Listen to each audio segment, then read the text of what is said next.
지내셨어요? 네, 잠깐 설교 놓고 기도하고 설교 듣죠. 하나님 말씀의 은혜를 주시옵소서. 설교하는 목사도 성도 설교 듣는 성도들도 이 시간 함께하여 주시옵소서. 예수님 이름으로 기도드리옵나이다.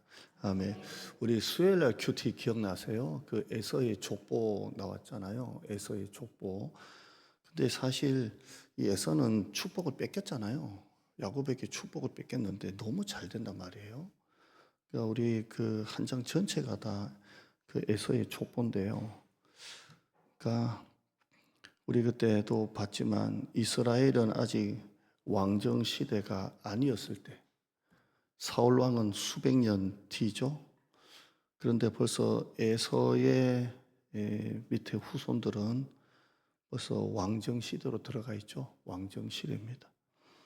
하나의 왕이 아니라 여러 왕이라 그랬죠. 그러니까 이스라엘은 아직 수백 년 전인데 에서는 이미 제국을 이루었어요. 제국을, 엄청난 제국을 이루었죠. 세상의 나라가 훨씬 더 빠르게 진화하고요. 세상의 나라가 훨씬 더 빠르게 발전하는 것을 볼 수가 있습니다. 이 에돔의 족보를 보면 노아의 족보가 생각난다 그랬죠. 노아의 아들 셈, 함, 야벳인데 함은 저주를 받았는데도 너무 잘 되잖아요. 바벨론, 아수르, 바벨탑이 거기서 나오고요. 엄청난 진화를 이루고요. 복을 받은 셈은 별로 없어요. 그냥 거기서 노아가 나오고 아브라함이 나오고 그랬단 말이에요. 참 이게 좀 신기하죠. 에서는 축복을 못 받았는데 너무 잘 됐단 말이에요. 또 셈보다 함이 저주받았는데도 함의 자손이 엄청나거든요. 그러니까 우리 눈으로 보면 이게 좀 달라 보여요. 달라 보입니다. 세상의 눈으로 보면 셈의 자손은 별거 아닌 것처럼 보여요. 뭐 해봤자 뭐가 있어요. 노아가 나오고 아브라함이 나오고. 근데 하나님이 그걸 보여주시는 거예요. 그걸 우리에게 보여주시는 겁니다. 세상에서 얼마나 잘 사느냐보다 얼마나 복되게 사느냐 하는 게 중요하다는 걸 보여주는 겁니다. 여러분은 에서의 족보에 나오는 그 엄청난 제국들, 성공 신화, 또 함, 거기에서 바벨론도 나오고 아수르도 나왔던 이 함. 여러분은 함이 좋아요? 셈이 좋아요? 함이 좋죠. 저도 우리 애가 믿음만 가지고 가난하게 사는 것보다는 돈 잘 벌고 그렇게 잘 됐으면 좋겠어요. 근데 제가 이 그 다음에 에서의 족보를 왜 얘기하냐면 오늘 네피림 때문에 그래요. 여기 한번 보시면 노아 시대 4절에 보면 네피림이 나와요. 네피림. 당시 땅에는 뭐가 있었다고요? 네피림이 있었다. 이렇게 돼 있어요. 네피림은 용사예요. 용사고요. 엄청난 거예요. 네피림이에요. 당시의 땅에는 네피림이 있었다. 노아 홍수 전에는 뭐가 있었다고요? 네피림 족속이 있었대요. 네피림은 용사고 거인이에요. 네피림 상징하는 네피림이에요. 제가 좀 전에 그 에서의 족보, 그 엄청난 그 에서의 성공 신화, 또 노아에게 저주받았는데도 불구하고 함의 자손 너무 잘 됐잖아요. 그 네피림이 있었고 이렇게 돼 있어요. 여러분 네피림 여기 말고 또 하나 어디가 생각나요? 네피림. 그 이스라엘 백성들이 12명이 가나안 땅 정탐했잖아요. 정탐하고 난 다음에 겁을 잔뜩 집어먹고 왔잖아요. 그래서 40일 동안 정탐하고 난 다음에 그들의 보고 내용이 가나안 땅은 정탐 못 하겠다는 거예요. 그 땅 거민은 크고 성읍은 견고하고 강하고 이렇게 얘기하면서 뭐가 나와요? 마치 그들은 우리 눈으로 볼 때는 네피림 같다 그랬어요. 그러니까 여기 또 나와요. 딱 두 번 나와요. 네피림. 그러면 노아 홍수 때 노아 가족 빼고는 다 죽었잖아요. 그럼 네피림이 그때 아무리 노아 시대에 네피림이 이렇게 용사 거인들이 있었다고는 하지만 노아 홍수 때 다 죽었을 거잖아요.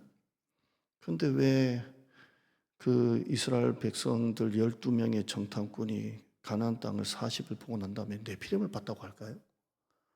진짜 네피림이 아니겠죠. 그들 눈으로 볼 때는 네피림 같다 그랬어요. 그러니까 두려움의 눈으로 보니까 네피림처럼 보이는 거예요.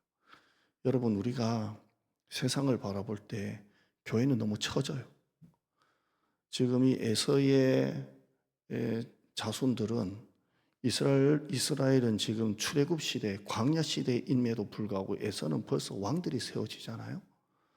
제국을 이루었다 그랬잖아요. 너무 처져요. 처지죠. 지금 우리도 눈으로 볼 때 세상이 마치 네피림처럼 보여요. 이게 정탐꾼의 눈으로 보는 거예요. 네피림처럼 보이는 거예요. 근데 노아 시대 때는 네피림 같은 게 아니고요. 네피림이 있었다 이렇게 되어 있습니다. 여기 네피림이 뭐냐라는 설명은 빼고요. 당시의 땅에는 네피림이 있었다 이렇게 되어 있습니다. 이게 뭐냐면 노아 시대가 뭐냐면 이 세상에 성공 신화에 가득 차 있다는 거예요. 여기 4절에 보면 하나님의 아들이 나오고요. 또 뭐가 나오죠? 사람의 딸들이 나와요. 이게 전혀 다른 내용인데요. 이것도 그냥 설명 넘어갈게요. 그러니까 서로 네피림이 있었고요. 당시 땅에 네피림이 있었고요. 하나님의 아들과 사람의 딸들이 막 섞여가지고 사는 그런 악한 문화를 이루고 있었다. 이렇게 보고 있습니다. 이게 그 당시입니다. 그 당시에는 네피림이 있었고, 이 세상의 성공신화, 그 다음에 하나님의 아들들과 사람의 딸들이 서로 결혼하고 눈이 맞아서 막 사는 그런 시대를 말합니다. 여러분, 우리 모두가 나도 마찬가지고 우리 자식들도 네피림처럼 됐으면 좋겠다는 마음이 있습니다. 그러니까 네피림이 아니고요. 네피림 같이라는 거예요. 예. 제가 우리 둘째 강인해 놓고 기도할 때 무슨 기도할까요? 가난하게만 하시고 믿음으로만 살게 하소서 기도할까요? 여러분 자녀 놓고 우리 자녀가 가난하게 살게 해주세요라고 기도하는 부모 한번 손 들어봐요. 아무도 없잖아요. 믿음만 가지고 가난하게 해주세요. 이런 기도는 안 합니다. 저도 우리 둘째가 하나님 11조 1,000만 원도 하고, 우리 어머니는 그 명절에 가정예배 드릴 때 우리나라에서 세계 1등 기업 대가로, 내가 저건 좀 심한 기도인데 우리나라에서 제일 큰 기업가가 되게 해주세요. 뭐 이런 기도 하더라고요. 근데 모든 나부터 우리 자식들을 이렇게 네피림처럼 성공, 유명해지고 더 인기 있고 돈 잘 벌고 에서의 후손처럼 또 함의 자손처럼 이렇게 네피림처럼, 그 땅에 네피림이 있었다 그랬잖아요. 네피림이 있었고 그게 그 당시 문화예요.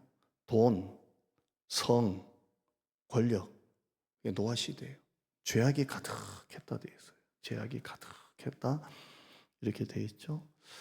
이렇게 5절에 보면 사람의 죄악이 가득하고요. 마음으로 생각하는 모든 계획이 다 악하고요. 이게 네피림 문화예요. 네피림 문화. 서로 눈이 맞아 결혼하고요. 이렇게 막 네피림 문화예요. 근데 여러분 한번 노아 한번 보시죠. 이런 문화 속에 있는 거예요. 근데 9절 한번 봐요. 우리 노아 방주 2번을 봤는데요. 9절 한번 읽어볼까요? 이렇게 하면서 8절, 이렇게 8절, 9절 시작. 그러나 노아는 여호와께 은혜를 입었더라라고 되어 있어요. 세상은 누구를 주목해요? 네피림을 봐요. 네피림. 유명한 사람, 성공한 사람, 잘된 사람을 봐요. 근데 하나님은 누구를 봐요? 은혜 입은 자를 보는 거예요. 은혜 입은 자를 봐요. 세상은 네피림을 보지만 하나님은 은혜를 입힐 자를 찾고 계시는 거예요. 은혜를 입힐 자를 찾고 계세요. 목회를 해봐도 그래요. 목사가 성도를 볼 때 가장 존귀하고 가장 아름답고 가장 소중하고 가장 감사할 때가 언제겠어요? 이분이 얼마나 헌금을 많이 내고 얼마나 하느냐 보다 그냥 하나님 앞에 신실하게 살아가는 그 모습이 그렇게 존귀하게 보이는 거예요. 그러니까 지금 이 세상이 네피림 문화예요. 근데 하나님은 단 하나의 네피림도 보지 않았어요. 그냥 하나님의 은혜를 입힐 사람을 찾고 계세요. 오늘 여러분이 그 사람이 됐으면 좋겠어요. 이 네피림 문화예요. 지금 세상이 진짜 네피림 문화로 점점 돼가고 있는 것 같아요. 돈, 권력, 성. 이 세상은 돈만 있으면 천국 같아요. 못하는 게 없고 대우 못 받는 게 없고, 그러나 세상은 네피림을 봐도 하나님은 은혜를 입힐 사람을 찾고 있는 거죠. 8절 읽어보면 노아는 여호와께 은혜를 입었더라 이렇게 돼 있어요. 자기가 은혜를 어떻게 찾아서 한 게 아니고요. 하나님이 노아에게 은혜를 어떻다고요? 입혔다. 입혔더라 이렇게 돼 있어요. 자기가 만드는 게 아니에요. 은혜는 노력이 아니고요. 하나님이 은혜라는 건 입혀주시는 거예요. 이렇게 입혀주시는 거예요. 그 아담과 하와가 선악과 따먹고 난 다음에 부끄러웠잖아요. 그래서 뭘로 가렸어요? 무화과 나무 잎으로 자기의 부끄러운 걸 가렸잖아요. 근데 이게 얼마나 가겠어요? 누가 그 고고학자가 우리 지구상에 에덴 동산이라고 추정하는 곳에, 그게 뭐 팔레스타인 어디 있다더나? 제가 신학교 때 배웠는데 이거 사실이에요. 그래서 무화과 나무 잎으로 옷을 만들었더니 얼마 갔을 것 같아요? 1시간이면 마르더래요. 1시간. 그러면 이 부끄러운 거 가리려고 그냥 잠을 못 자고 계속 바싹 마르면 또 입고 바싹 마르면 또 입었을 거잖아요. 근데 하나님이 대신에 짐승을 잡으시고 피를 흘리시고 뭘 입히셨어요? 가죽을 입히셨어요. 그러니까 은혜는 하나님이 입혀주시는 거예요. 입혀주세요. 로마서 13장 14절에 주 예수 그리스도로 옷을 입으라고 되어 있고요. 갈라디아서 3장 27절에 그리스도로 옷 입으라 이렇게 되어 있어요. 여러분, 오늘 예배 드리는 여러분에게 주님의 옷이 입혀지기를 바랍니다. 은혜의 옷이 입었으면 좋겠어요. 저는 예전에 설교할 때 새벽에도 설교했지만 말이 진짜 빨랐어요. 담임 목사님 또 불러서 설교 그렇게 빠르게 하면 성도들이 못 알아먹는다고 천천히 하라고, 호흡 좀 가다듬고 하라고. 성도들도 목사님, 전도사님 설교는 좋은데 말이 빨라서 못 알아먹는 게 많다. 말이 빠르면 이렇게 소리가 작게 써요? 소리가 크게 써요? 여러분, 말 빠른 사람이 소리도 커요. 다다다다다다. 내 모든 에너지를 끌어내서 팍 했어요. 근데 지금은 말이 빨라요, 안 빨라요? 너무 느려서 달려요. 그리고 막 옛날처럼 소리 내서 막, 옛날에 신방 가면 같이 따라다니는 여전사님, 목사님 왜 이렇게 소리를 크게 하냐고, 다 들리는데. 근데 막 열심히 했어요. 열심히. 근데 지금은 목회를 조금 알 것 같아요. 내 힘으로 하느냐, 주님의 은혜의 옷을 입느냐가 틀린 것 같아요. 여러분, 특히 교회를 앞에서 섬기시는 여러분, 여러분의 힘으로 하지 마시고 주님의 은혜로 옷을 입고 하시기를 바라요. 옷을 입어요. 옷 다 입고 계시죠? 저도 오늘 이 설교 준비하고 이 위에 옷 하나 입을 때 은혜로 옷 입고 이렇게 하고 왔는데요. 노아는 하나님의 은혜를 입은 자예요. 여러분, 네피림이 좋아요? 은혜로 옷 입힌 자가 되길 좋아요? 말만 이렇게 하지 사는 건 사실 전부 다 네피림화 돼가지고 성공, 신학, 돈, 인기, 막 인정받는 거. 자, 은혜로 옷을 입고. 자, 하나님이 방주를 지으라고 명령하시는데요. 14절 보면 우리 배웠죠? 우리 옆에 창문 없다고 배웠고 뭐 이렇게 배웠는데요. 오늘 하나 더 보죠. 14절 한번 읽어보죠. 자, 만들 15절, 16절은 사이즈가 나오고요. 14절에요. 시작. 그 안에 칸들을 막고 역청을 그 안팎에 칠하라. 아멘. 이 고페르 나무는요, 우리나라에 고페르 나무 들어보셨어요? 그러니까 보니까 잣나무, 뭐 소나무 그런 계열이랍니다. 방수가 잘 되고. 근데 이게 히브리 발음 그대로 옮겼대요. 코페르 나무가 있대요. 그러니까 방수가 잘 되는 그런 나무예요. 근데 아무리 방수가 잘 돼도 어떻게 물이 어떻게 하나도 안 들어왔을까요? 그 안으로 난리가 났는데요. 안에 보시면 방주 재질은 코페르라는 나무로 만들고요. 그 안은요, 칸들을 막고 뭘 바르라고요? 역청을 그 안팎에 칠하라. 그래서 역청을 그 안팎에 팍 바르는 거예요. 이렇게 바르는 거예요. 역청이 히브리 말로요, 코페르예요. 그러니까 이게 조금 재밌는 거예요. 그러니까 우리말 성경이 조금 다 번역을 하면서 코페르는 그냥 코페르 나무다. 만약에 번역할 때 소나무다, 잣나무다, 뭐 이렇게 하면 될 건데 이 나무는 코페르 나무로 해놨고요. 여기에 역청은 코페르예요. 그럼 코페르하고 코페르 의미가 좀 비슷하죠. 아무튼 이렇게 우리말 성경은 번역을 해놨어요. 코페르 나무로 코페르를 발라라 이렇게 되어 있습니다. 역청을 발라라 이렇게 되어 있고요. 역청이라는 말이 히브리어로 참 의미가 있는데요. 역청이라는 말이 덮는다, 속죄하다, 가리다입니다. 이게 코페르예요. 한번 따라하시죠. 덮는다, 속죄하다, 가리다. 딱 뭐가 생각나요? 덮는다, 속죄하다. 속죄하니까 딱 떠오르죠? 가리다. 예수님의 보혈을 말하는 거예요. 이렇게 덮는 거예요. 이게 코페르예요. 근데 이걸 역청이라고 하니까 역청을 바르고 이게 코페르예요. 이게 가리다, 덮는다, 속죄하다. 이게 역청이에요. 이걸 바르는 거예요. 이게 한마디로 뭐라고요? 주님의 피예요. 예수님의 보혈을 안팎으로 바르는 거예요. 이렇게 안팎으로 바르는 겁니다. 여러분, 세상의 물결이 세속주의와 세상 문화가 교회 속으로 들어오고 있어요. 막 들어와요. 여러분의 가정 안으로 막 들어와요. 여러분의 집에 문설주, 거실, 가족의 틈새마다 이 보혈의 역청을 바르시길 바랍니다. 자꾸 들어와요. 자꾸 들어와요. 목사도 자꾸 여기에 자꾸 속고 있고요. 성도들도 자꾸 이 세속주의에 자꾸 속고 있어요. 자꾸 넘어가고 있어요. 극단적인 예로 제가 여러분에게 한번 예를 들어서 여러분이 오늘 이 시간 예배 드리면서 한쪽에는 성경책, 한쪽에는 주식이 너무 보고 싶어서 주식에서 스마트폰 여기 올려놓고 보는 사람 없을 거잖아요. 그죠? 뭐 알아야 주식도 봐야지. 아무튼 마찬가지로 교회 안에 이게 너무 많이 들어와 있어요. 그렇게 본다는 게 아니라 너무 많은 세속주의가 들어와 있어요. 저도 마찬가지고요.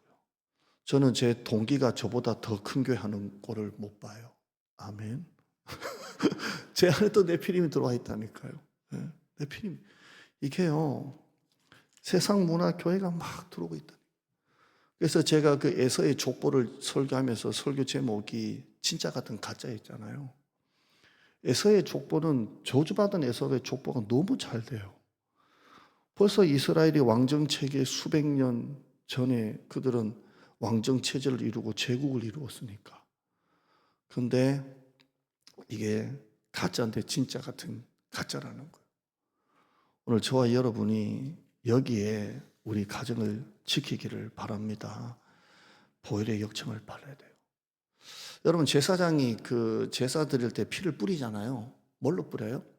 손으로 해서 뿌려요? 아니면 그릇에 담아서 이렇게 팍 뿌려요? 우슬초라는 식물에다가 이렇게 해가지고 우슬초로 탁 뿌리거든요. 거기 찍어가지고. 그러니까 여러분이 여러분의 가정에 기도의 우슬초로, 기도의 주님의 보혈의 피를 적셔가지고 자꾸 자녀들에게 뿌려요. 자꾸 뿌려요. 공부해라, 뭐 되라, 잔소리하지 말고 예수님의 피를 자꾸 뿌려요. 저도 우리 애가 이제 이 정도 되니까 내가 참 가정에서 신앙 교육을 참 잘 못했던 것 같아요. 그냥 우리의 이름이 뭐예요? 강건, 그 다음에요 강인. 이름부터 잘못된 것 같아요. 온유, 은혜 뭐 이런 거 줘야 되는데 강건하게 커라, 강인하게 커라. 어릴 때 너무 잡았어요. 너무 잡았는데다가 교회 옮기면 집 옮기지, 학교 옮기지, 뭐 다 교회 친구 잃지. 맨날 이게 바뀌고 바뀌니까 애들이 기가 없어요. 기가. 남들은 착하다 하는데요, 부모가 볼 때는 좀 미안한 게 있어요. 너무 기를 많이 죽이고 제가 또 한 성격했다 그랬잖아요. 그러니까 장로님 손자하고 우리 애하고 싸우면 우리 애가 아무리 잘못해도 얘가 혼나야 되고요, 장로님 손자는 무조건 나쁜 거 없고 우리 애가 혼나야 되고, 참 그렇게 하다 보니까 그런 게 있는데요, 참 내가 지나오면서 우리 애들에게 이렇게 우슬추로 애들 피를 뿌렸을까? 요즘에는 기도를 많이 해요. 하나님의 기도를 자꾸 시키는 것 같아요. 여러분, 세상이 내 피림이라니까요. 내 피림이에요.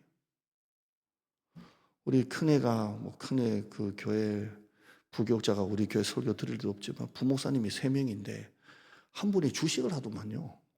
우리 부목사님 3분이 다 30대 젊은 분인데 한 분이 주식을 해요. 근데 우리 큰애 보고 주식하라고 활활 타오른다고 와, 우리 애한테. 그래서 시계 하나 샀다고. 시계가 오메가짜리가 500만 원짜리를 차고 있어, 부목사님이. 그러면서 이거 주식 버려서 샀다고. 그 옆에 내 피림이 있네. 그놈의 빨리 쫓겨나기를 추구하려면 내 피림이 있었고, 이 교회 안에 막 들어와 있어요. 교회 안에 막 들어와 있고요. 거기 담임 목사님도 목사님 미국 주식 떨어졌다고 하는 거 보니까 목사님도 좀 하시는 것 같아. 한다는 게 잘못된 게 아니고요, 진짜 오해하지 마시고, 성도들이 잘 사냐 못 사냐, 목사는 성도들이 진짜 잘 살기를 기도하는데요, 제가 말하는 건 진짜 하나님 없는 번성이 아니라 진짜 영원한 것을 봤으면 좋겠어요. 영원한 거. 하나님이 없어도 번성할 수 있죠. 에서의 족보가 마찬가지고 함의 족보가 마찬가지고 지금도 네피림이 가득했잖아요. 근데 하나님 없어도 번성할 수 있지만 하나님 없으면 영원할 수는 없잖아요. 아멘 한번 해보시길 바랍니다. 하나님 안 믿어도 번성할 수 있잖아요, 네피림처럼. 근데 하나님이 없으면 영원할 수는 없거든요. 저와 여러분이, 우리 자녀들이, 우리 가정이 영원한 것을 바라봤으면 좋겠어요. 진짜 건강도요, 아무리 건강해도 언젠가는 건강을 잃을 거고요, 아무리 지금 돈이 많아도 사업이라는 게 한순간 삐끗하면 사업이 굉장히 어렵잖아요. 하나님 없어도 번성할 수는 있지만 하나님 없으면 영원할 수는 없잖아요. 우리 시민권은 하늘에 있거든요. 제가 오늘 문득 무슨 말씀이 떠올랐냐면, 천하를 얻고도 제 목숨을 잃으면 무슨 소용이 있으리요, 이 말씀이 탁 떠오르더라고요. 아니, 내가 천하를 얻었어요. 돈도 많이 벌고 막 인기도 얻고 천하를 얻었는데 죽어요. 그럼 그게 무슨 소용이 있겠냐고요. 천하를 얻고도 제 목숨을 잃으면 무슨 소용이 있으리요.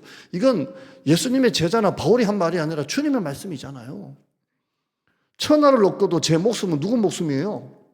내 목숨을 말하거든요. 우리는 자꾸 천하보다 귀한 영혼 자꾸 이렇게 붙이는데, 성경은 천하보다 귀한 그 영혼이 아니고요, 천하보다 귀한 게 내 영혼이라고 되어 있거든요. 천하를 얻고도 제 목숨을 잃으면 무슨 소용이 있으리요. 아니, 천하를 얻고도 내 피림이 된들 영원한 게 없으면 무슨 소용이 있겠냐고요. 지금 당장 죽으면 천국 갈 수 있습니까? 라고 할 때 우리는 아멘으로 대답할 수 있어요. 왜? 우리는 영원한 생명을 얻었으니까. 세상 사람은 말할 수 있어요, 없어요? 없어요. 우리는 이미 영생을 얻은 자로 정말 영원한 것을 붙잡고 사는 사람이잖아요. 이게 우리의 가치가 돼야 되는데, 이상한 목사님들이 강단에도 이상하게 설교하면서 성도들이 자꾸 이상한 기복에 빠지는 것 같아요. 여러분, 완벽한 역청은 예수님이세요. 여러분의 가정에 수많은 물이 들어오고 파도가 칠 때 안팎을 역청을 치라라, 이 말은 속죄하다, 가리다, 덮다예요. 이게 우리의 가정을 덮는 거예요. 여러분, 결심하셔야 돼요. 첫째, 내 자녀를 내 피림이 아니라 은혜를 입힌 자로 키우겠다고 결단하셔야 돼요. 하나님 없어도 번성할 수 있지만 하나님 없이는 영원할 수 없다는 걸 가르치시고, 성공한 인생보다 복된 인생을 살 것을 가르치세요. 이게 우리의 사명이에요. 공부 열심히 하고 성공해서 세상에 내 피림대라고 너무 다그치지 말고요, 진짜 영원한 것을 보는 자녀로 했으면 좋겠어요. 네. 그러니까 기도로 자꾸 피를 뿌리세요. 우술초로 피를 자꾸 뿌려요. 자꾸 뿌리고요. 두 번째, 여러분의 집, 가정 구석구석에 말씀과 기도, 예수님의 보혈의 역청을 자꾸 바르세요. 자꾸 바르고요. 여러분, 노아 방주는 엔진이 없잖아요. 돛도 없고요. 아무것도 없어요. 노아의 방주는 그냥 물에 둥둥 떠 있는 거예요. 그러니까 딱 부딪히면 부딪히고 뭐 그런 거지 아무것도 없어요. 그러니까 나중에 물이 차니까 이제 모든 산이 다 덮이잖아요. 아라라산도 덮이고 그냥 둥둥둥둥둥둥 떠다니는 것밖에 없어요. 오직 하나, 하나님의 은혜가 노아 방주를 덮고 있는 거예요. 그러니까 여러분 가정에도 그냥 둥둥둥둥 떠 있는 것 같아도 하나님의 보혈의 역청이 여러분의 가정을 이렇게 덮고 있어요. 덮고 있는 거. 아무런 게 없어요. 노아가 이쪽으로 가고 싶다고 방주를 돌릴 만한 게 아무것도 없어요. 핸들도 없고 뭐 이렇게 돌리는 것도 없고 닷도 없고 아무것도 없다니까요. 그냥 물에 떠가지고 바람 부는 대로 둥둥둥둥둥 떠다니는 것밖에 없다니까요. 그런데 하나님의 은혜가 거기 입혀 있잖아요. 우리 가정이 그런 가정이 되었으면 좋겠습니다. 세 번째, 남은 노아 가족을 통해 하나님의 구원을 이루십니다. 여러분의 가정이 구원의 통로가 되기를 주님의 이름으로 축복합니다. 잠언 14장 26절에 여호와를 경외하는 자에게는 경고한 의뢰가 있나니 그의 자녀들에게 피난처가 되느니라. 기도할게요. 하나님 감사합니다. 비가 내리기 전 120년 동안 묵묵히 산 꼭대기에서 방주를 지었던 노아의 가정을 생각해 봅니다. 세상 사람들은 조롱하고 비웃고 꼴값 떤다고 비웃었습니다. 욕을 하고 조롱하고. 그러나 노아 가족은 하나님의 약속만 붙들었습니다. 우리가 오늘 이 시간 나와 하나님께 예배하는 것이, 영혼 구원한다고 전도제 들고 돌아다니는 것이 세상 사람 눈에는 어리석고 미련하게 보일지 모르지만 비가 쏟아지기 시작할 때 지금 이 예배가, 이 기도가 우리 가정의 보혈의 역청이 되어 우리 가족을 살려내는 노아의 방주가 될 줄 믿습니다. 세상 사람들은 내 피림에 주목하지만 뭐든 떠드는 게 다 그렇습니다. 뉴스도 예능도 드라마도. 그러나 우리는, 하나님은 은혜를 입힐 자를 찾고 계십니다. 여호와를 경외하는 자에게는 견고한 의뢰가 있나니 그의 자녀들에게 피난처가 되느니라. 마땅히 행할 길을 아이에게 가르치라. 그리하면 늙어도 그것을 떠나지 아니하리라. 돈과 쾌락을 쫓아 육신이 되어버린 세상을 바라보며 통탄하시는 하나님 아버지, 나도 우리 가정도 세상의 영웅인 내 피림을 부러워했던 것을 하나님 앞에 고백합니다. 오늘 노아에게 주셨던 은혜를 입힌 가정, 우리 가정에도 허락하여 주시고 예수님의 십자가 보혈로 우리 가정 안팎을 칠하여 주시고 세상의 악한 문화와 죄의 물결이 결코 교회와 가정에 틈타지 못하게 막아 주시옵소서. 우리 가정이 이 시대를 구원하는 거룩한 방주로 쓰임받게 하여 주시고 우리를 죄악에서 홍수에서 건져주신 예수님의 이름으로 기도드리옵나이다. 아멘.